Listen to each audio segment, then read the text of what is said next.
práctico, de todo lo que son los gases. ¿Por qué decidimos siempre este teórico práctico darlo así, diferente a los otros?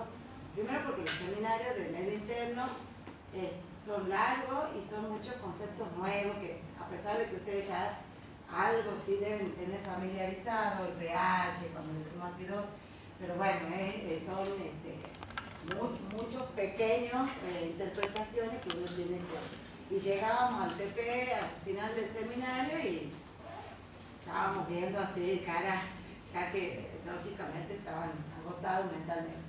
Entonces, como parte práctica, este TP tiene calcio, fósforo y magnesio, nos parece muy buena la opción de darle el teórico práctico bien detallado, todo lo que es medio interno. Antes de la pandemia, lo que hacíamos era, íbamos a la terapia al laboratorio de la terapia del centro de salud, y ahí de a 2 o 3 alumnos iban, estaban con la bioquímica que estaba a cargo y ponían, hacían un gas, veían cómo funcionaba el equipo.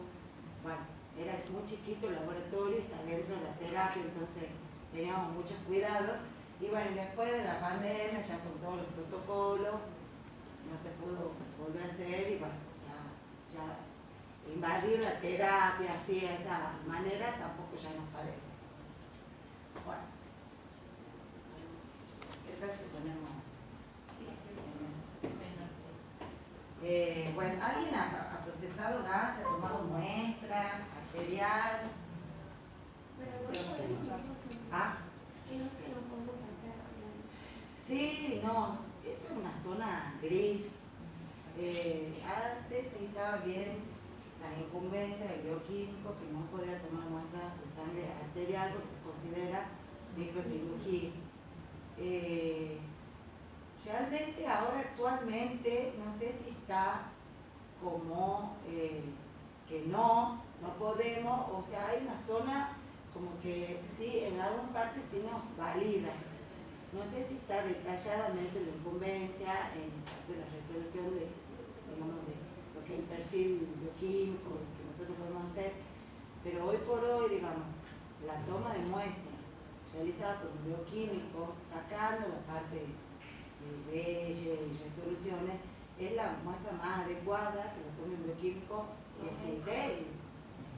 Y le digo desde la teoría, porque el bioquímico tiene un estudio que avala la toma de muestras, ¿sí?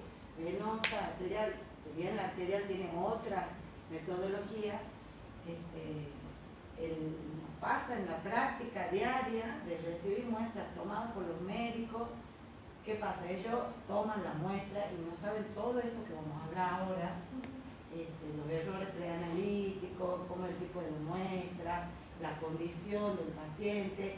Entonces, a la hora de procesar, nosotros nos encontramos como medio a la deriva, porque no sabemos qué condición se tomó la muestra, si ha cumplido todo lo que ahora van a ver. Y además son escasas, ellos quieren, que pasemos los gases nada más. O sea, entonces, para mí, si yo tengo que dar una opinión personal, el bioquímico es el más recomendado. Es más, cuando yo recibo gases saco por los médicos, en algún punto le digo, ¿por qué no lo llaman técnico? Me llaman cualquier cosa, ¿sí? Y además los técnicos saben que los bioquímicos también. Bueno, ¿cuáles son los objetivos? A ver, ¿cuáles son los objetivos de este TP? Dale. ¿Cómo es tu nombre? Dale. Sí. Conocer alcances y aportes del laboratorio clínico en la valoración de muestras para análisis de gases en sangre, analizar consideraciones generales y posibles fuentes de error a través de las distintas etapas del procesamiento de una muestra para evaluación de gasometría arterial. Etapa preanalítica, analítica y postanalítica. Bueno, ahí en este objetivo no vamos a detallar casi todo el TP, porque eso es lo que más ustedes tienen que tener en conocimiento, ¿sí? Y lo tienen que saber, porque a la hora de que todo funciona bien está perfecto, pero cuando hay algún error, es como cuando tenemos que revisar la preanalítica, la analítica y la post. Estudiar calcio, fósforo y magnesio, muestras interferentes y preparación del material de laboratorio. Determinar el suero y orina, fundamentos. Validación de resultados, elaboración de informes y valores referenciales. siempre al final de cada laboratorio, cada teórico práctico, tienen como objetivo, porque siempre decimos que el bioquímico hace e interpreta, entonces, de la mano de todo lo que ya hemos hecho con ciencia, con todo el criterio y el estudio, el último siempre es la validez del resultado. Porque obtener resultados que son incompatibles con la vida, y ustedes van a decir, bueno, profe, pero el equipo me ha dado así, no, eso, el equipo te puede dar resultados negativos, valores, digamos, totalmente anormales, pero por un error del equipo, ustedes son los que validan ese resultado o no. Bueno, gasometría arterial, a ver, Pía, ¿qué es la gasometría? La prueba de gases en sangre permite evaluar el estado del equilibrio ácido-base, la capacidad de oxigenación del paciente, conocer la función respiratoria y controlar los síntomas. Bien, todo esto es un resumen de todo el seminario del LUM. O sea, todo lo que habló la profe, una de las determinaciones donde podemos evaluar el medio interno, bueno, si estamos en presente de una acidosis, una alcalosis, el ionograma y otros parámetros de oximetría si hacemos gases arteriales, ¿sí? Todo se resume en el seminario. Por eso esto, no es que a ustedes nomás les cuesta, a todos cuesta, porque esto es como una especialidad, esto es la bioquímica, gasometría, está,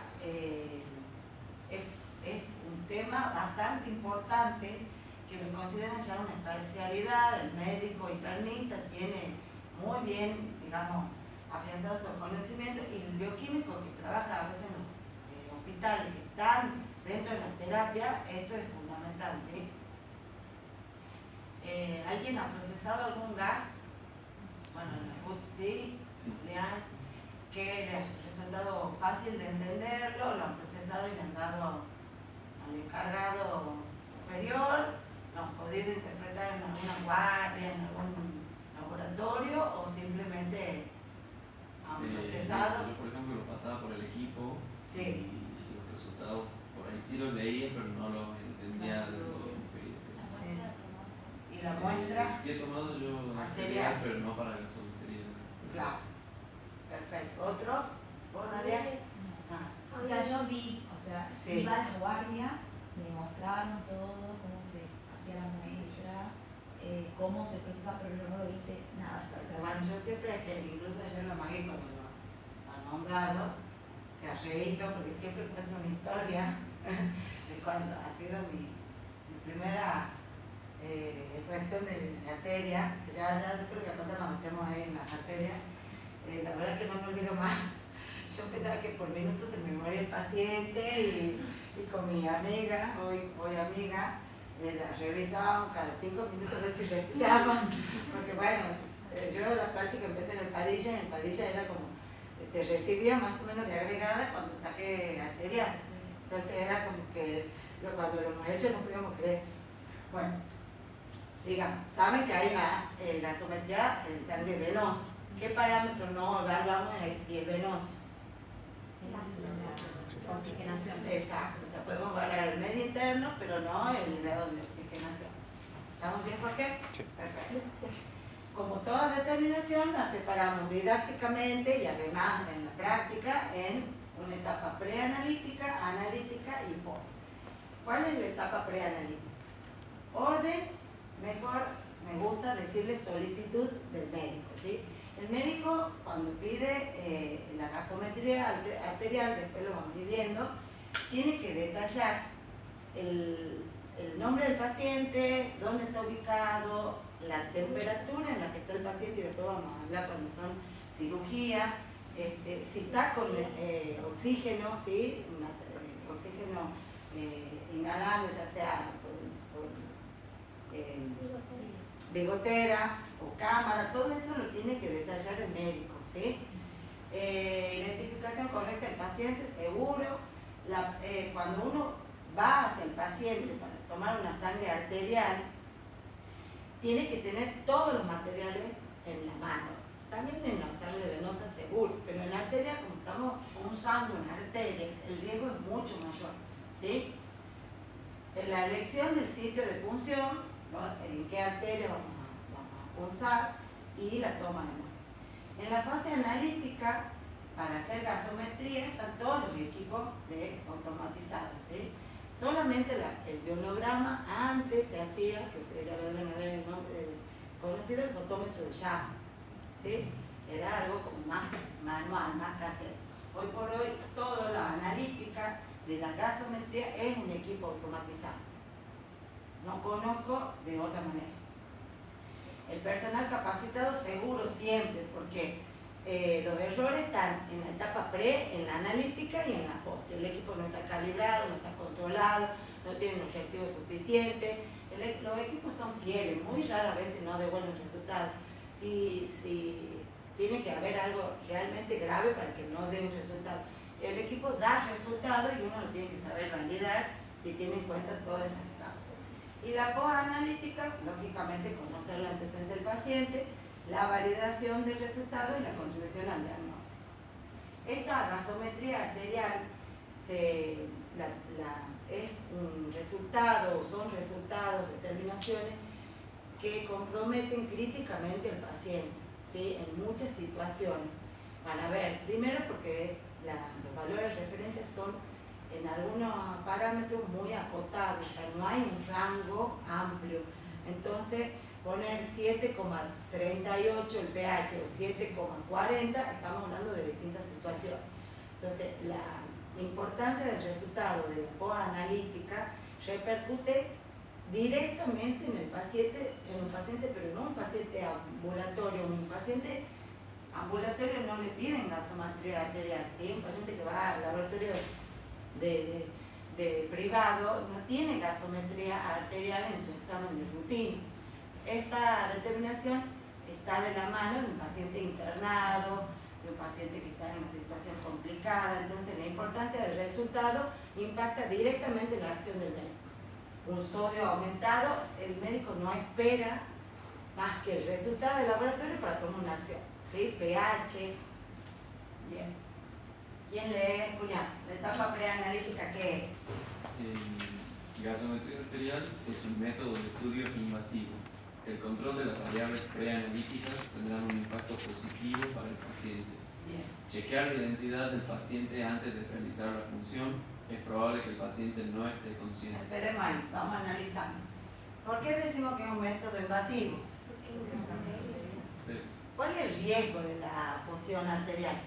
Que si no hago presión cuando saco la aguja, sangre el paciente. Y además, ¿qué puede generar? Un coágulo, ¿sí? Un coágulo.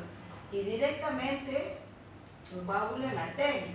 De hecho, eso era lo que siempre nos decían a nosotros, chicas. Saquen bien, porque el coágulo ¡pum! A la cabeza. Y nosotros estábamos tercer, cuarto año, y era como que teníamos traumado, o sea, se puede formar microtrombo, que eso circula, estamos en una vena, ¿sí? Estamos en una arteria. Entonces, por eso siempre la consideramos una microcirugía. El personal que está capacitado no es un personal que recién entra a la guardia y que ya está listo, no. Tiene que tener unas instrucciones bien claras de cómo se toma la sangre arterial. Y también lo de la asepsia, porque si nosotros no limpiamos bien, correctamente, con dedo pulgada y hacemos un campo aséptico bien grande, podemos estar creando en el paciente una septicemia transitoria. Ustedes han visto que cuando se van a sacar una muela o tienen alguna microcirugía con el odontólogo, les dan antibióticos previos porque sí o sí se crea una septicemia transitoria. Imagínense en un paciente que estamos haciendo una función arterial, si no tenemos todos los cuidados, podríamos estar haciendo una septicemia transitoria que va a depender del estado del paciente, cómo la resuelve. Y como dijo la profe, no siempre los pacientes son pacientes que están inmunológicamente aptos. Sí, seguro, y es más, hasta. He visto médicos sacar y que no pueden y la sacan y la vuelven a así. Exacto. La enfermera también. Sí, bueno, eso es una puerta de entrada con todas las infecciones que habla Caro. La verdad es que hay que tener mucha responsabilidad, mucho compromiso y cuidado, ¿sí? Esto de que el paciente no está consciente es un poco de lo que veníamos hablando antes, de la gravedad del paciente cuando el médico acude a una determinada combinación de gasometría. Incluso la mayoría de los pacientes, mi primer paciente de gasometría arterial fue un paciente que no estaba consciente, era una señora, entonces estaba el familiar y me acuerdo en el palilla, le cerró la cortinita, le hemos dicho familiar que puede esperar afuera. Y nosotros ya veníamos practicando, en teoría ya teníamos la cancha del manejo de la mano, cómo hacerlo, y bueno, tenido todas las precauciones, y cuando entró en la arteria y subía, porque sube, no hay que aspirar como hacemos en vena,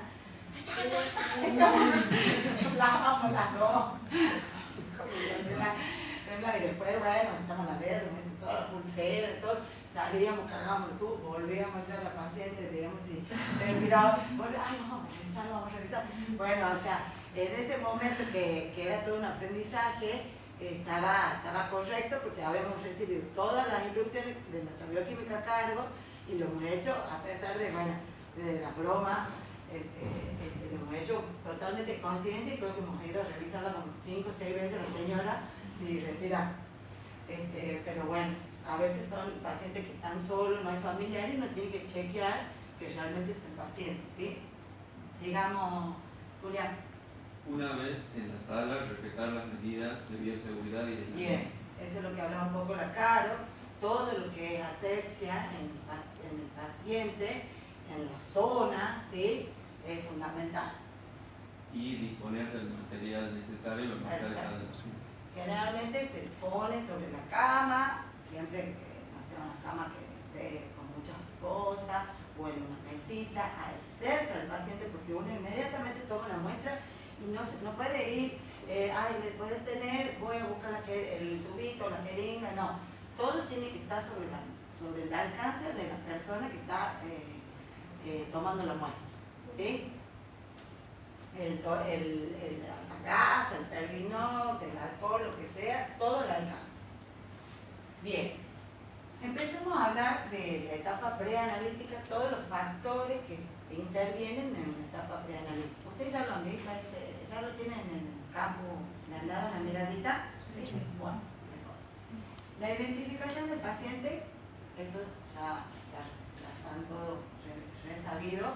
Si no pueden tener una anamnesis con el paciente, como ya hemos dicho que no son pacientes ambulatorios, hay un médico a cargo, una historia clínica que uno puede acceder, ¿sí? Tienen los recursos para poder hacer la anamnesis, no directamente con el paciente, sino a través de todo el servicio de salud que dispone. Instrumento de extracción. ¿Con qué instrumento han hecho gasometría? Con la tuberculina. Fíjense que hay más dispositivos para tomar muestra de sangre arterial. La jeringa de vidrio, y acá nosotros tenemos las ventajas y las desventajas. El vidrio es, porque ¿qué tenemos que lograr? Un material que sea impermeable a los gases, ¿sí? El vidrio sí es un material impermeable a los gases, está considerado como un elemento óptico, pero ¿cuáles son las desventajas? La esterilidad y que se rompa. Ya hoy por hoy, jeringas de vidrio ya no existen. Primero porque es un transmisor salvo una lavada extremada, podemos estar transmitiendo, puede estar mal lavado, ¿sí? Y además corremos el riesgo de que se rompa. Entonces, la jeringa de vidrio, a pesar de que el material sea el óptimo, no se lo considera. La jeringa de tuberculina, que es la que ustedes ya la deben haber tenido en sus manos, tiene un centímetro cúbico, el material es el polipropileno, tiene una baja densidad, o sea que hay un cierto permeabilidad de gases, ¿sí? Por eso la ponemos en desventaja, y tiene un bajo costo. La jeringa para gasometría arterial son jeringas exclusivamente con una alta densidad. Generalmente la usan en los servicios que están totalmente especializados en medio interno o terapias o servicios y sí pueden disponer del material extremadamente gordo. No quiere decir que con respecto a la tuberculina los errores son altamente variables. siempre se correlacionan los materiales con respecto a los resultados, pero hay una pequeña variación, no es que la tuberculina, lo que estamos haciendo está pésimo, no, está muy bien, pero sí pueden considerarse estas jeringas para servicios totalmente especializados. Y los capilares heparinizados, que son los capilares, ¿alguna vez han hecho un hematocrito con capilar? ¿Sí? Ah, Sí. en clínica uno, bueno, también lo utilizan para, como instrumento para gases de sangre, pero obviamente tiene una gran desventaja que no lo podemos utilizar. Hoy por hoy, en casi todos los servicios de hospitales y los servicios que están disponibles para gases en sangre, utilizan la jeringa de tuberculina. ¿Sí? Lea, ¿quién quiere leer? Nadia. En nuestros medios se utilizan las jeringas de tuberculina, entonces, ¿cómo vamos a disminuir la difusión de esos gases a través de las paredes de la jeringa? Porque acá teníamos que hay una cierta permeabilidad de los gases, ¿sí? Con el tiempo se debe procesar en el menor tiempo posible para evitar la difusión de los gases. Perfecto. Y también con la temperatura en frío, disminuyendo la difusión de los Bien, gases. entonces, si utilizamos la jeringa de tuberculina, debemos considerar esas variables para evitar la permeabilidad de los gases. El tiempo es fundamental, el tiempo se toma la muestra y se procesa. Llega al laboratorio, dejo todo lo que estoy haciendo, paso el gas. Salvo en situaciones que el equipo generalmente todos los equipos de gases tienen 20 horas una calibración, exacto, eso es el claro. A veces te preguntan los médicos si está en condiciones el equipo, uno lo puede programar, pero cuando el equipo ya tiene una calibración intrínseca, ya calibra, y en el equipo más o menos que trabajamos nosotros demora 10 minutos. ¿Cuál es el que tienen ustedes? El país se llama COBA. El COBA no, es el que está en la foto, la BL. La BL. Pero no funciona. Algunos equipos tienen la posibilidad de saltear alguno de esos controles, pero te permite una cierta cantidad de, o sea, Sí. si hay una urgencia, si realmente el médico necesita, lo que uno hace es decirle al equipo que saltee la calibración. Y si Entonces, uno puede tomar la muestra y pasarlo por el equipo, pero te permite una cierta cantidad de saltos, no permite que uno haga eso todo el tiempo. Y si no, la otra, nosotros en el Hospital de Niños contamos con 3 equipos de gases, en el laboratorio, en cardio y en terapia. Entonces, también tenemos la posibilidad de decirles, vayan a cardio. Los pacientes que realmente necesitan urgencia. El otro día nos pasaron un chiquito que estaba en plena cirugía cardiovascular y empezó a hacer paro. Entonces el médico venía así corriendo, lo procesábamos y teníamos esa posibilidad de decirle al médico, si no lo tenemos calibrando, si no podemos modificar la calibración, que vaya a otro. Realmente en los hospitales se recomiendan tener por lo menos 2 equipos. ¿Sí? Sí. En el pasillo hay 3, pero hay uno que siempre está calibrando todo el tiempo. Claro, por ahí calibran cuando no entra la sensibilidad de algún método, electrodo o algo, es como que quiere recuperación renal, pobrecito. No lo usan porque no sé por qué. Y otro que es para muestras que no tengan casi muestras muy Casi, claro, bien. Bueno, y la temperatura es fundamental, o sea, si estamos frente a esta situación de que el equipo está calibrando, el tiempo que consideramos óptimo para el procesamiento de los gases no debe ser mayor de media hora, como máximo. Media hora ya es un montón, entre 10, 15 minutos hasta 20 minutos. Realmente no se recomienda ni guardarlo, pero en situaciones así extremas lo podemos dejar en la heladera. Se debe dejar en la heladera, ¿sí? No hay que frizarlo. Se lo dejo en la heladera y inmediatamente termina de calibrar y lo procesamos. Bien, ¿alguna duda? Entonces, ya tenemos en la etapa preanalítica, ya vamos a tomar la muestra con todas esas precauciones. ¿Qué anticoagulante? Porque esto nosotros trabajamos con sangre, con anticoagulante.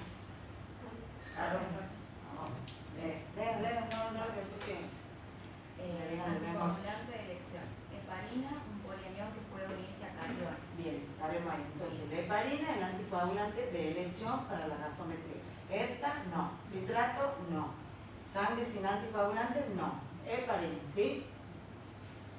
Bien, el volumen de heparina utilizado debe ser alrededor del 5% del volumen Bien. total de la muestra. Y esto, vamos a ver después de este error de dilución, ¿sí? Y nunca superior al 10%. Perfecto. Después, errores técnicos relacionados con la utilización de heparina. Bueno, esperemos ahí. Sí. Acá, cuando hace referencia al porcentaje de heparina, cuando nosotros utilizamos, generalmente se utiliza la heparina líquida, que vamos a ver cuál es la recomendada, para evitar ese aumento del volumen del anticoagulante, hacemos el baño de heparina en la jeringa. No ponemos gota, directamente la jeringa se aspira un poquito de heparina, se arrastra con el émbolo para que bañe toda la superficie de la jeringa y se elimina todo el excedente. Entonces la heparina queda bañando las paredes de la jeringa y eso es suficiente para tomar la muestra. ¿Sí? Bueno, ¿Qué errores tiene sí, el uso de heparina líquida? está la dilución de la muestra al utilizar heparina líquida en una mala proporción. Exacto, entonces si nosotros ponemos heparina de más o la muestra está de menos, voy a hacer las dos variables, que tengamos mucha heparina o que tengamos poca muestra. De hecho, a las pocas muestras, o sea, si la jeringa de tuberculina es 1 mililitro, la muestra debe ser hasta 1 mililitro, 0,8 podemos considerar, pero por ahí pueden recibir 0,01, 0,1 y es heparina pura. Y ahí ustedes se tienen que poner en la postura de rechazar esa muestra. Por más la insistencia que venga del médico, que no, que esto, que quiero procesarla, ustedes deben, con el criterio, deben rechazar esa muestra, pero no por un capricho, sino porque la heparina modifica muchos de los parámetros de la gasometría. Entonces, si nosotros la procesamos frente a esa discusión que se plantea con el médico, el informe que ustedes van a tener que firmar no va a ser compatible con el paciente. Entonces ustedes, cuando se presenten situaciones así, que quieran a toda costa, ustedes con seguridad deben rechazar la muestra, por esto y por esto. Esto para toda la vida. Y lo pueden tomar para social, laboral. Ustedes cuando sepan algo, por eso el saber no ocupa lugar, el saber es poder. Y no hablo del saber de autoritarismo. Cuando uno sabe, se puede presentar situaciones en la vida, pero vamos a hablar en la parte laboral, bioquímica, que ustedes respetuosamente tienen que tener ese criterio, ¿sí? Porque en la dinámica del día a día pueden suceder muchas cosas. Por eso ustedes siempre, a pesar de que uno se queja de los tiempos, de que tengo que rendir tóxico, que esto es la herramienta que ustedes van a adquirir y le va a quedar de por vida, ¿sí? Así que no reneguemos y sigamos, y sigamos avanzando. Bien, eso es cuanto a la lloradita y a seguir. No. ¿Qué más? Bueno, La adición. Adición de iones, por ejemplo, al utilizar heparina sódica, va a producir un falso. Exacto, entonces si estamos frente a un ionograma, si ponemos en malas concentraciones, ¿sí? O en aumento, o en malas proporciones del anticoagulante, podemos estar agregando sodio en nuestras muestras. ¿Qué más? Y quelación, capacidad de la heparina de atrapar al calcio iónico. Exacto. Es una falsa disminución. Los equipos de gasometría devuelven el resultado del calcio iónico, que después ya lo vamos a hablar en calcio, cuál es la diferencia. Y puede estar quelando al calcio iónico y disminuyendo su valor. Entonces, ¿cuál es la recomendada por las normas de calidad? El uso de jeringas con heparinato de litio tamponado con calcio liofilizado evita todos estos errores y es el procedimiento recomendado por las normas CLC. Bueno, entonces, Pues sí. Una pregunta. ¿La adición y la quelación entonces también van a estar relacionadas con la proporción? Sí, y con la heparina sodio. Por eso recomiendo heparina de litio, para no incorporarle sodio a la muestra. Liofilizada, para evitar el error de dilución. Tamponada con calcio, o sea, saturada de calcio para que no pueda quelar el calcio iónico. O sea, se consideran los 3 errores en esa jeringa. ¿Se usa en la práctica diaria? No. Pero con heparina de litio, diluida, de heparina de sodio, líquida, diluida, fundamentalmente diluida, no se utiliza la heparina sódica directamente comercial. Se la diluye 1 en 10, creo. 1 en 7. 1 en 7. Pero los dos son correctos. Hay laboratorios que le diluyen 1 en 7 y otros que... Bien. Barriendo las paredes de la jeringa, o sea, evitando la adición, ¿sí? Está bien hecho la gasometría. Por más que ustedes digan, cuando vayan a la guardia, no, ¿cómo no van? Paredes de limpia clarísima, sí, le hemos propuesto en alguna oportunidad y no. Sí, higiene. Pero bueno, teniendo todas esas consideraciones, que sea líquida, diluida, la sabiduría y el entrenamiento del operador y que solamente se van en las paredes, sí se puede dar muy buenos resultados. De hecho, es lo que en la mayoría de lugares se hace. ¿Sí? ¿Ya está? Bien. A ver, Ruth, leamos de la toma de muestra. Se puede tomar punción arterial, punción venosa o aspiración. Bien, vamos con la arterial. En la punción arterial, sin empleo de torniquete. Paremos ahí. Fundamental. ¿Ustedes alguna vez han hecho la práctica de sentir la arteria? Bien. No necesita torniquete. ¿Ustedes llegan a poner un torniquete y punzan una arteria? Claro. Le desangramos al paciente. ¿Sí? Entonces, sin torniquete se palpa el pulso cuando ustedes van sintiendo que estamos. Nosotros nos enseñaban siempre poner los 2 dedos y entre los 2 dedos y la aguja va vertical. En algunos casos la pueden hacer como un poco claro, no se escarba como cuando nosotros sacamos venosa, no es que ay no toma la arteria, digamos no, porque es una sola punción generalmente en esta posición o un poquito digamos, curva la postura de la mano y se aprende a sacar con una sola mano. Y ya con la otra mano que ustedes están ya libres, suavecito, van tirando el embolo. Igual la jeringa sube. Pero no tienen que ni poner liga, ni escarbar, ni nada. Sí. Ejercer presión sobre el punto de punción al retirar la aguja 5 minutos. Perfecto. Saco la aguja, para ver que todavía sigue saliendo, agarro un algodón, ¿sí? Lo presiono durante 5 minutos. Si estoy sola y no tengo quien me lo ponga, se usa la pulsera con cinta, ¿cómo se llama cinta? La cinta... Con gasa. Claro, cinta y gasa, cinta sola, cinta médica. Se hace una pulsera. Se pone el algodón ahí y nos aseguramos. Antes de la punción se limpia, no la zona como ustedes cuando sacan sangre, limpian ahí un poquito de alcohol, no, se hace una buena limpieza de toda la zona contervenosa. ¿Sí?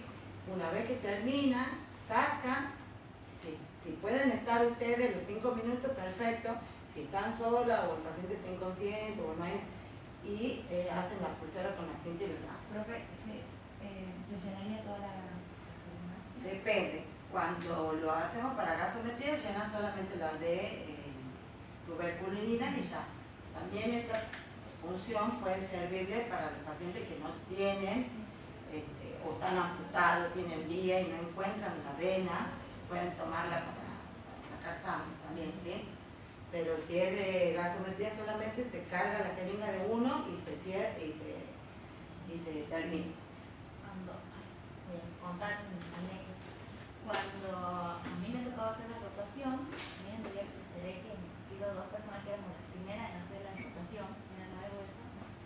Yo hice la rotación en gases en sangre acá en el hospital. Y era una época donde lamentablemente había muchas mujeres quemadas. No sé si se acuerdan, pero muy chicos.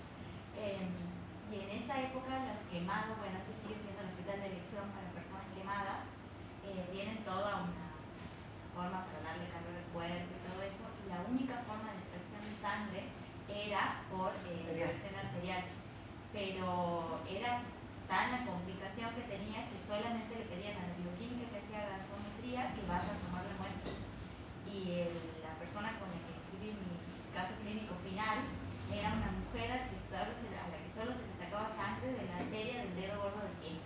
Entonces todas las mañanas ella iba a sacarle sangre al dedo gordo del pie porque nadie podía, intentaban y no podían. Y es como dice la niña, o sea, es muy difícil cuando no tiene los signos vitales así como nosotros estamos. O sea, cuando la persona está bien uno toca y siente el pac. Y cuando la persona está bien es muy doloroso, ¿no? Es muy doloroso. Si la persona está consciente es muy doloroso. Pero en ese momento ella iba y sacaba y era re difícil, pero los médicos no querían tampoco pinchar ni nada. Solamente la doctora que se Yo cuando no se podía le decía a un paciente que no, que le iba a doler, algunos pacientes ya entregados, pobrecitos. Bueno, a nosotros eso nos pasaba en el Padilla, Los de trasplante a veces que tienen sí, y los traumatizados, o sea, los de accidentes que tenían quebrado una pierna, quebrada la otra.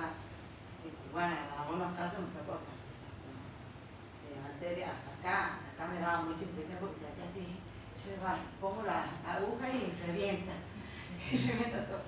Femoral, bueno, uno va viendo en base a la necesidad. Bien, punción venosa. Las muestras de sangre venosa se utilizan para valorar el estado metabólico del paciente y no son válidas para conocer el estado de oxigenación del mismo. Perfecto, o sea, podemos hacer gasometría en sangre venosa, hemos dicho gasometría, sí. Que evaluamos los parámetros metabólicos, ¿sí? pH, bicarbonato, ionato, o sea, todo lo que es oximetría no. Pero sí se considera también a veces más, tenemos muestras venosas que arterial. La extracción es exactamente la misma como de una punción venosa. Y la La otra, aspiración de catéter de la línea arterial en pacientes que requieren frecuente muestreo de sangre y o monitoreo es común el uso de líneas arteriales. Hay que conectar una jeringa de desperdicio para aspirar la solución salina que se encuentre en el catéter y luego colocar una jeringa aspiradora previamente valinizada para aspirar la muestra de la línea arterial. bueno, estos pacientes son los pacientes internados que están canalizada la arteria con catéter. Sí sirve la muestra de gasometría, pero hay que tener en cuenta esos lavados, que realmente los pacientes están heparinizados o están con algún medicamento, entonces uno tiene que hacer varias aspiraciones con jeringa y desecharlas, ¿sí? De hecho, nos pasa seguido que a veces no consideran eso y te das cuenta en la primera evaluación de la gasometría que no estaba bien lavada. Entonces 2 o 3 veces se descarta esa sangre y recién se toma la sangre para gasometría. Hay que tener en cuenta los lavados. De hecho, en la terapia, generalmente pasa en estos casos, ya saben esa recomendación, entonces ellos, antes de que llegue el personal del laboratorio, ya hacen los lavados. ¿Dudas? Bien. Bueno, a ver, ¿por qué? Contame cómo son cuáles son los sitios de toma de muestra, de arterial. Bueno, la elección del lugar de toma de muestra arterial va a ser la arteria radial, arteria braquial y la arteria femoral. Esto va del calibre de la arteria, de menor calibre a mayor calibre. Claro, entonces tenemos la radial, es de menor calibre, y llegamos a la femoral, que es de mayor calibre. Si hay situaciones donde uno saca femoral, y ahí es con una aguja intramuscular, para llegar bien a la arteria, ¿sí? No es con la aguja común. Y que tenemos la circulación colateral, que ahí es al revés, de menor a mayor. ¿Y qué significa circulación colateral?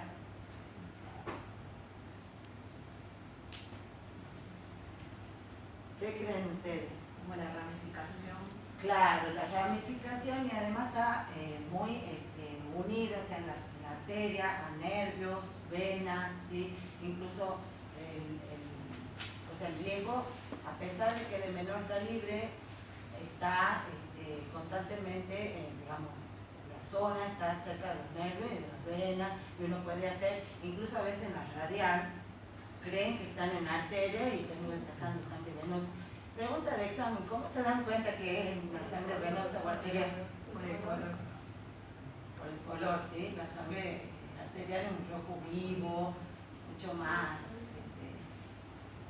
Es como el rojo que está ahí. jovial. El venoso es apagado, oscuro. Bueno, eso es importante porque a veces, además de que uno ya con la presión de oxígeno y dióxido se puede dar cuenta, pero a veces traen, no, si una arteria y vos la ves marroncita y a veces no te das cuenta y has tomado una muestra venosa. Y eso es importante cuando uno da los resultados. Pero puede estar mezclado también. Puede estar mezclado también, sí, ahí sí ya puede haber distintos casos.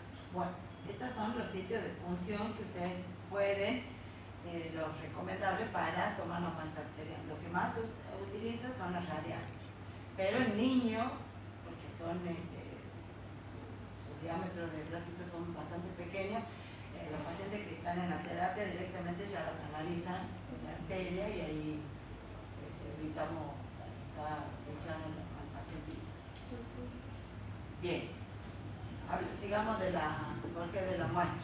Bueno, las recomendaciones. El paciente debe estar en un estado de equilibrio ventilatorio antes y durante la extracción para asegurar que la muestra sea representativa del estado del paciente. Bueno, ¿a qué se refiere con un equilibrio ventilatorio?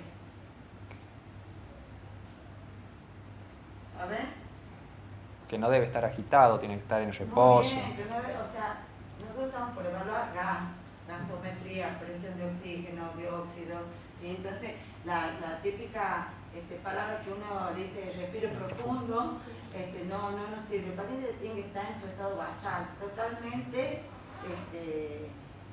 como de descanso, no hay que generarle ninguna ansiedad, ningún estado que pueda alterar su equilibrio, ¿sí? Sí. Bueno, deben evitarse los cambios de frecuencia respiratoria, por lo tanto, se deben evitar la ansiedad y el dolor. También es importante no decir al paciente que respire profundo, ya que está asociado con alteraciones en los resultados. Perfecto. ¿Y cuál es la condición de la sangre arterial? En condiciones de vida ¿Qué normales. significa? Ausencia de oxígeno. Exacto. A veces uno saca la sangre arterial, aspira además, queda en la jeringa queda un espacio de o burbujas, ya lo vamos a ver, o sin nada. Por eso dice condición de anaerobiosis, o sea, no tiene que haber difusión de gas. Inmediatamente se ve. Eso también ocurre cuando la sangre no es emitida por el personal adecuado. Vienen los médicos con la mitad de la jeringa llena y la otra mitad con aire. Entonces eso está mal, ¿sí? Hay que inmediatamente, si hemos aspirado de más, o si sin querer se nos ha corrido un poco, llegar el émbolo hasta el tope para sacar ese oxígeno o ese gas que haya quedado ahí. ¿Sí? ¿Por qué? A ver, Lucía. Recordemos que el aire es una mezcla de gases. Nitrógeno un 78%, oxígeno un 21%. Ese valor después ustedes lo van a usar cuando tengan que poner la fracción inspirada de oxígeno, ¿sí? 21%. Dentro del gas es oxígeno. Cuando no tenemos ninguna respiración extra. Bien. Bueno, también tiene vapor de agua y otro un 0,97% y dióxido de carbono un 0,03%. Bien. Cuando existen burbujas de aire en la muestra, se produce un intercambio gaseoso en toda la superficie de contacto de la muestra con la burbuja. Entonces, por gradiente de concentración de oxígeno de la burbuja tiende a ir a la sangre. Y lo contrario ocurre con el dióxido, que pasa desde la muestra a la burbuja. Entonces, si la jeringa es homogeneizada con la burbuja, este equilibrio se producirá en toda la muestra, alterando los valores medidos de presión de oxígeno y de presión de líquido. Bien, ¿entienden eso? Los gases difunden libremente, entonces ya sea la burbuja o el espacio que tengamos sin llenado, va a haber un intercambio de gases que no va a representar al paciente sino al y más. Y encima si la tenemos estacionada la muestra por un tiempo, peor, ¿sí? Por eso la rapidez de los resultados, sin difusión de gases, ¿sí? Y bueno, hay que prestar atención porque esos errores analíticos que están descritos van a ser indetectables luego de procesar la muestra, entonces vamos a validar resultados sin darnos cuenta de que hemos cometido un error. Bueno, eso es fundamental. Ustedes han visto todo, a ver qué hay más acá. Cuando el resultado uno valida y es correcto, se queda tranquilo, damos un buen informe. Cuando hay alguna falla, ya sea de los resultados, hay alguna tendencia, los pH me están dando todos bajos, todos altos, empezamos, o hay algún tipo de error que nosotros estamos detectando, empezamos a ver de atrás para adelante. Y ahí tenemos en cuenta todos estos detalles que acabamos de hablar. La temperatura de la muestra, la toma de sangre, ¿sí? Las recomendaciones, cómo ha estado la heparina, le he puesto mucho, o sea, eso sirve cuando uno tiene que evaluar y validar los resultados. Hay que verificar todos esos pasos para asegurarnos que la toma sea representativa, ¿sí? Ahí es cuando volvemos para atrás y desde el inicio del equipo, cómo se encuentra el equipo, si ha dado bien la calibración, el control, la muestra, las recomendaciones que acabamos de hablar, las ponemos en práctica.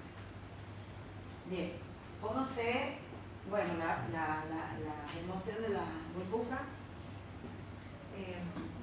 Dice, antes de mezclar la sangre de la jeringa con la heparina y antes de refrigerar la muestra. Exacto. ¿Cómo se homogeneiza la muestra? ¿Ustedes saben cómo homogeneizarla? Dice por rolado y por rolado hay que tener mucho, las dos hay que tener mucho cuidado de que el capuchón esté bien adherido a la aguja, porque uno a veces hace así y sale la tapita de la aguja, ¿sí? Entonces, asegurarnos que esté bien tapada y ahí sí hacemos por rolado o por inmersión.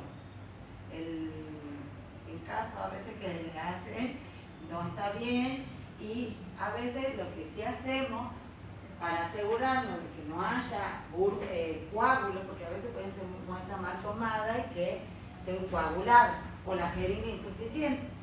Y eso, si nosotros lo procesamos, primero que falla el equipo y segundo que nos da errores. Entonces a veces bajamos suavemente el émbolo, lo volvemos a subir y vemos cómo la sangre va bañando homogéneamente a toda la jeringa. Cuando hay coágulos se queda como espacio vacío, ¿sí? Son métodos para asegurarnos que no esté coagulada la muestra. La muestra llega al laboratorio en la jeringa, llena, uno no puede ver si está hemolizada, no podemos observar a simple vista si está coagulada, entonces por ahí bajamos un poquito y hacemos que corra la sangre, cuando hacemos la inmersión, que corra la sangre para ver si cae todo fluido o si hay algún tipo de microcoágulo. Profe, hay una inversión. Sí. Inversión de invertir, sí. No la invertir. Hasta acá. Bien. El rolado de la jeringa debe ser realizado antes de cumplir los 15 segundos de haber sido extraída la aguja de la arteria. Claro, o sea, una vez que nosotros tomamos la muestra, homogenizamos. Incluso van a veces al laboratorio así. Tampoco está bien porque no puede circular una jeringa, pero bueno, o sea, ya el extremo de la homogenización. Bien, el mezclado insuficiente causa coágulo, microcoágulo o una heparina también insuficiente, ¿sí? O mucha sangre, capaz que no consideran la heparina hasta 0,5 y cargan 1 y es muy común esto que se coagule, ¿no? La muestra. Y ahí no hay que procesar. Bien. A ver, Pia. Conservación y transporte de la muestra. La sangre, como todo elemento orgánico, mantiene su metabolismo aún después de su extracción. Una vez retirada la sangre del torrente sanguíneo, su metabolismo continúa y esto hará cambiar sus valores y funciones activas. La presión de oxígeno disminuye, la presión de dióxido aumenta. Bien, o sea, ustedes cuando toman la muestra, este metabolismo celular sigue, por eso la importancia de la conservación y del transporte, ¿sí? porque podemos tener una procesar. ¿Ah? Y de procesar. Exacto. ¿Qué puede ocurrir en esa muestra que está mal conservada, que la tenemos ahí dormida más de media hora o una hora? Los valores de la presión de oxígeno disminuidos, ¿sí? El dióxido aumentado, el pH disminuye por un aumento del dióxido, el calcio por el medio ácido, una glucosa disminuida. Los parámetros de gasometría sí dan resultados de glucosa, ácido láctico, bili, la verdad que pueden haber un montón de cosas, el lactato. Entonces la recomendación es inmediatamente tomo la muestra, homogenizo y proceso. ¿Sí? Bien. Todavía falta calcio, fósforo, magnesio, que no se agoten. Sí, de buena voz rara. Consideraciones fisiológicas o iatrogénicas de la prueba de gases y sangre. Sí. Para la interpretación definitiva del resultado es esencial conocer el estado clínico del paciente en el momento de recolección de la muestra y se requiere información adicional. La temperatura del paciente, el ciclo de muestreo arterial o venosa y la descripción de la Bien. Esos tres parámetros deben estar en el pedido del médico, ¿sí? En la solicitud. Debemos saber a qué temperatura está el paciente, realmente a 37 grados. Si no lo pone, se considera que a 37 grados. En la cirugía cardiovascular a corazón abierto, baja la temperatura y el médico cuando toma la muestra de gas en medio de la cirugía, aclara que está a 35 grados. ¿Sí? Cuando no aclaran es porque está a 37. A ver, no está bien que no lo aclaren, porque uno no puede ser adivino. Siempre hay que decirle al médico que ponga en el pedido la temperatura y la FiO2, ¿sí? Y que bueno, y si es muestra, si no la hemos sacado nosotros, si es venosa o arterial. ¿Y qué otra cosa importante? Por ejemplo, la FiO.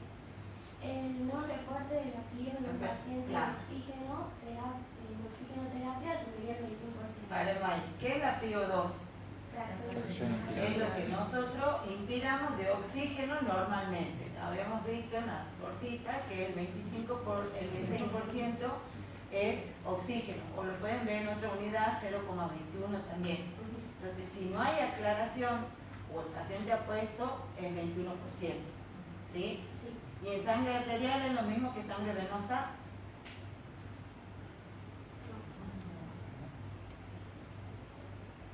Lo que inspiro es diferente. Claro. ¿Sí o no? Sí, nada, pero no dice ¿Sí? ¿Es lo mismo? Claro, lo que inspiro es la fracción inspirada de oxígeno. Ya sabemos que la sangre arterial es más oxigenada que la sangre venosa, pero la FiO, eso es re común en confundirse, que consideran que la arterial le tengo que aumentar la FiO2 porque es sangre arterial. No, la fracción inspirada es exactamente la misma en una persona no normal, digamos, en condiciones de salud, ¿sí? Sea arterial o venosa, 21% es siempre. ¿Qué pasa cuando tiene el paciente un aporte de oxígeno extra? Puede tener una bigotera, puede tener una cámara o puede ser al 100% en los casos de intubación. El médico debe, ellos de acuerdo al volumen de oxígeno calculan la fracción inspirada de oxígeno. Algunos piensan que nosotros la tenemos que calcular. Nosotros, por ejemplo, en el laboratorio tenemos una formulita para calcular de acuerdo a la unidad de volumen de oxígeno cuánto sería la fracción, pero por lo menos es importante que el médico nos diga si tiene un aporte extra de oxígeno. A veces no, nos dicen que no y ya está, o a veces nos dicen sí, que nos puesto 2 o 3 volumen de oxígeno y bueno, uno lo tiene que calcular. Lo deben tener ellos en el pedido, ¿sí? Eso le compete más al médico que a nosotros porque primero que no sabemos qué cantidad le están pasando. O sea, ustedes pueden exigirle al médico que venga con la temperatura y con la fracción inspirada de oxígeno. Y si es arterial o venosa. Bien, estos son los equipos. Esto es el que tenemos, la BL800 Flex. ¿Sí? Este es el COVAS, esta es la espirilla que tiene como impresa el equipo. ¿Cuáles son los parámetros que se miden y hay parámetros que se calculan. Por ejemplo, ¿qué parámetros se calculan? Lo del ácido base. El exceso de base, ¿qué más? El año GAP. El GAP y el bicarbonato también lo calcula, ¿sí? Y esto es lo que mide el equipo con los electrodos, el pH, oxígeno, dióxido, la saturación, el hematocrito, hemoglobina. Y podemos agregarle un montón de otras cosas más. Hay equipos que tienen para bilirrubina, calcio iónico, glucosa, lactatos, sodio, potasio, cloro y la oximetría, que es oxígeno, hemoglobina, todo eso. Bien, este es un modelo de equipo para que ustedes más o menos vean cómo son los compartimentos de un equipo.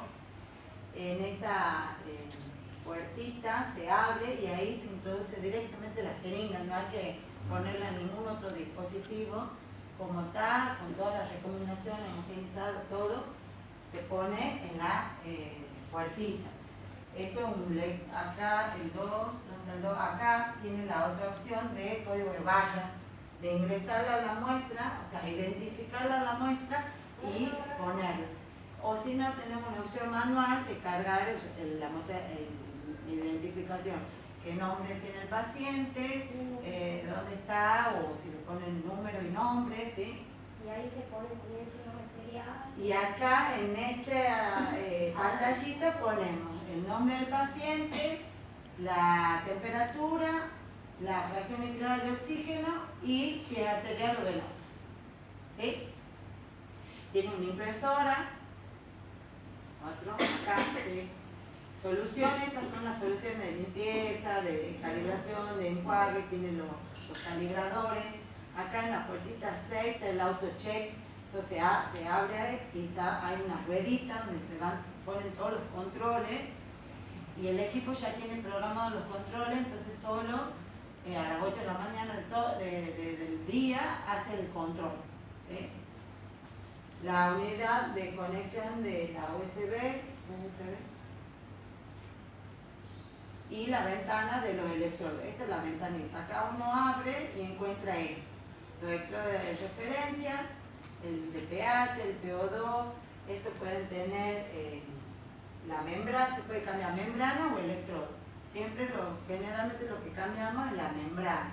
El electrodo es como el corazón y el primero que es carísimo y no está bueno que se rompa porque ya deja de funcionar. Y el de referencia. El método que utiliza es el ion selectivo, que es el método ICE, para hacer sodio, potasio y cloro. ¿Quién me explica cómo es? A ver, vale. ¿Se acuerdan del método? Son electrodos que se usan para medir la concentración de un ion en un electrolito. Sí. Y se medía la diferencia de potencial que era causada cuando el electrodo entraba en contacto con el ion y se lo relacionaba con la diferencia que se generaba en el electrodo de referencia. Perfecto. O sea, ustedes siempre ponen un electrodo de referencia que mantiene una potencial constante. Y el electrodo ya específico, ion selectivo para el electrodo que yo quiero dosar, por ejemplo el sodio, el ion, emite una variación con respecto al de referencia. Y esa variación es directamente proporcional a la concentración del ion selectivo. Entonces siempre tenemos que tener un electrodo de referencia y además el electrodo específico para nuestra determinación. ¿Sí? Este es el método ICE o potenciometría o el ion selectivo. Generalmente lo utilizan muchos de los equipos. ¿Y se acuerdan del fotómetro de llama? No. ¿Cómo hacía el fotómetro de llama? Para sodio, sodio, potasio y cloro. ¿Sí está? Sí. Bueno, sigamos. La etapa post-analítica, todo tiene sentido cuando validamos bien los resultados. Cuando validamos más, hemos hecho con el mejor equipo, el COBA de Massachusetts, todo va a ser invalidado. Está al último por una cuestión siempre que de paso a paso, pero es tan importante como la como la analítica, ¿sí? Esto es fundamental. Esto es cuando uno ya devuelve el resultado. Y como son pacientes críticos, el resultado tiene que ser totalmente chequeado y la conducta del médico es inmediata, sobre todo en pacientes que están haciendo una cetoacidosis diabética, pacientes totalmente descompensados, el resultado va a una acción del médico, ¿sí? Bien. El modelo de informe, bueno, existen muchos, pero siempre es recomendable ponerle todo lo que involucra la gasometría. El pH se recomienda informar en 3 decimales después de la coma, eso es fundamental, porque variaciones mínimas de pH se modifica bastante. El valor de referencia de la presión de dióxido, de la presión de oxígeno, el bicarbonato, el AB, el exceso de base, lo van a ver de distintas formas, a veces ponen A, B, no, EB, o AB, lo tienen en diferente. Cuando ponen el anion gap entre paréntesis potasio, está considerado el potasio, porque ustedes han visto que el gap se puede tomar con o sin el potasio, ¿sí? Acá, al ponerle entre paréntesis, lo tiene incluido el valor del potasio. Bien, y acá tenemos los parámetros y los valores de referencia, que ustedes ya los que conocen, ¿sí? Bien, veamos lo que es el calcio, fósforo, el magnesio y después nos vamos al laboratorio. Perfecto. Bueno, esto tiene que ser rápido. Muestra interferencia y preparar los materiales. A ver, sin ver toda el teórico. ¿Quién me dice en cuanto a la muestra? ¿Cómo puede ser la muestra del calcio, fósforo y magnesio? ¿Muestra qué? ¿Suero? ¿Se puede se conecta? No, ¿por qué? El agente quelante. Entonces, ¿qué anticoagulante? De elección. Si hacemos plasma. ¿Con qué hacen la química? Con plasma. Pues siempre hacemos suero. Con heparina también se puede hacer. En los servicios de urgencia, de guardia, que no tengan tiempo a que el suero se exude, lo hacen con heparina, ¿sí? Nunca con él. La muestra, ¿qué recomendaciones tiene la muestra? Bueno, no utilizar el EPTA. Hay que lavarlo previamente con detergentes no iónicos o con ácidos diluidos. Perfecto. El lavado previo con ácido nítrico Bien. al 10% y después se enjuaga varias veces para lavar. Bien, eso cuando nosotros lo hacemos manual, separamos. En el laboratorio se separa el material para calcio, fósforo y magnesio. Con la pipeta de vidrio la separamos. ¿Cuál es la de calcio? ¿Cuál es la de fósforo? Estas 3 determinaciones son totalmente inestables en la parte manual y en la parte automatizada. O sea, son metabolismos que uno realmente le hace doler la cabeza porque se descalibran rápidamente, se contaminan rápidamente. El agua es un gran contaminante de estos metabolitos, o sea, agua dura, o si no tenemos agua bien purificada, modifica la concentración del calcio sobre todo, ¿sí? El material que sea limpio, las cubetas, si hacemos un autoanalizador, que sean limpias. Generalmente separamos, cuando lo hacemos manual, todo el material está separado para este tipo de determinación. Pero se hacen determinaciones manuales. Ahora lo va a hacer. Bueno, pero, o sea, ahora sí, pero en los laboratorios. Sí. No crean que todo es automatizado, ¿no? Sí lo siguen haciendo. De hecho, la técnica es remil fácil. La diferencia entre lo automatizado y la parte manual es la cantidad de reactivos que uno gasta y demuestra. Y además, bueno, la rapidez del resultado. En la parte manual los volúmenes son mucho mayores, la cantidad de reactivos se gasta mucho más, la muestra es más. El pienso es más, el tiempo es más. ¿El pienso? El pienso. Es con o sin pienso. Hay cosas que uno lo hace con pienso y otras sin pienso. Ustedes se levantan con pienso o sin pienso. No, que sea la vida la que se encargue. Después avanzamos. El compienso significa que uno tiene que estar así desde el inicio hasta el fin. En el automatizado uno puede poner la muestra y el último en el resultado ya lo evalúa. ¿Sí? ¿Qué pasa con la muestra? ¿Cómo tiene que ser la muestra? ¿Puede ser una muestra hemolizada? ¿Por qué?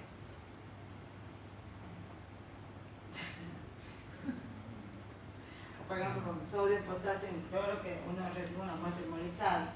No, porque alteraría los valores, por ejemplo, de potasio. Sí, sobre todo, y es bien sensible, ¿no? No es que, bueno, veamos la hemólisis, no. Una pequeña hemólisis dispara el potasio. El calcio también se ve afectado con las muestras hemolizadas, el fósforo también y el magnesio también.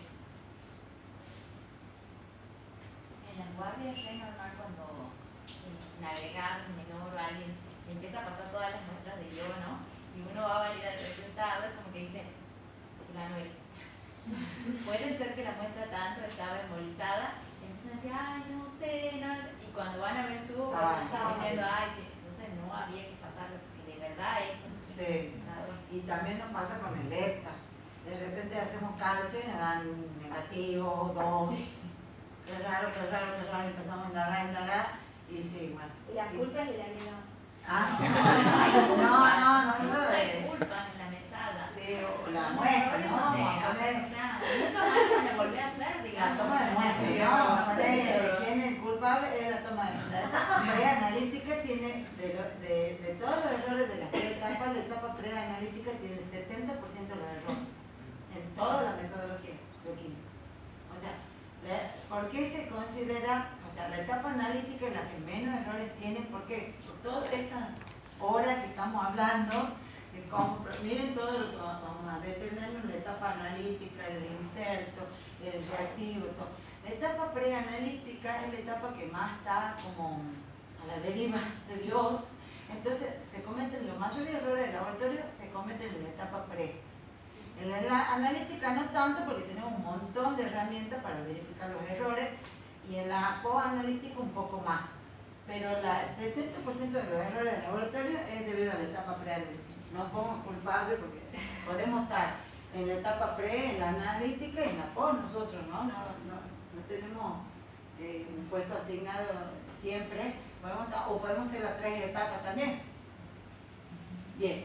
Cuando hablamos de inserto, esto lo hacemos siempre referencia a esta metodología, pero es válido para todos. Ya hemos hablado un poco de los métodos que han hecho en el laboratorio, la importancia de leer los insertos, ¿sí? El inserto devuelve todo las dudas que uno pueda tener, analítica y pre, que nosotros nos pueden resolver, ¿sí? Los fundamentos, qué reactivos tenemos provisto, la estabilidad, el tipo de muestra para ese reactivo. Hay reactivos que solamente ponen muestra suero, hay otros que ponen muestra suero y plasma, hay otros que ponen muestra suero, plasma y orina, ¿sí?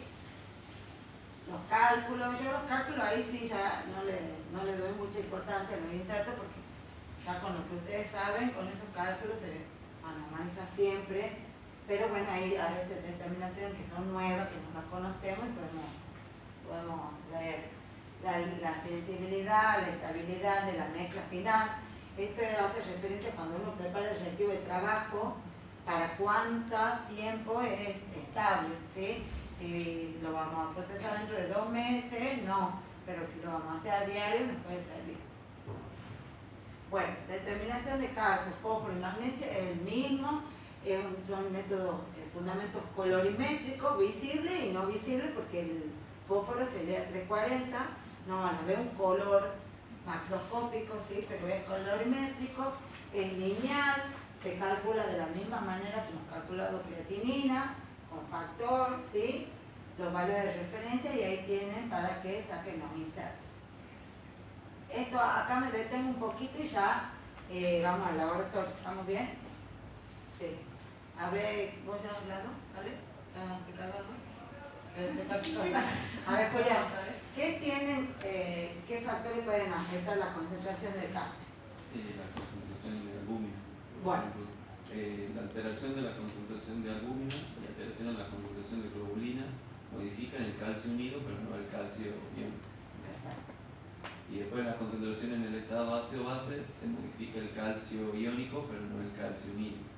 Los hidrogeniones o protones compiten por el ion calcio y por los sitios de unión a proteína. y en la acidosis aumenta el calcio iónico y en la alcalosis disminuye. Bien, ahora May, ¿qué podemos modificar de esto? ¿Podemos modificar la alteración del estado del paciente ácido-base? ¿Qué es lo que se corrige? Lo demás no, lo demás son modificaciones intrínsecas, ¿sí? O sea, el calcio iónico disminuido en una alcalosis lo va a hacer, no es que nosotros vamos a corregir ese calcio iónico. Pero ahí sería que los minerales compiten con el ion calcio. Exacto. Eso es interpretación. El ion calcio, cuando estamos en una alcalosis, puede estar disminuido, ¿sí? Siempre hay que chequear con respecto al calcio total. ¿Qué podemos corregir en esta situación? La albúmina. En realidad el calcio. Bien. Esta situación, si el paciente presenta una hipoalbuminemia, ¿sí?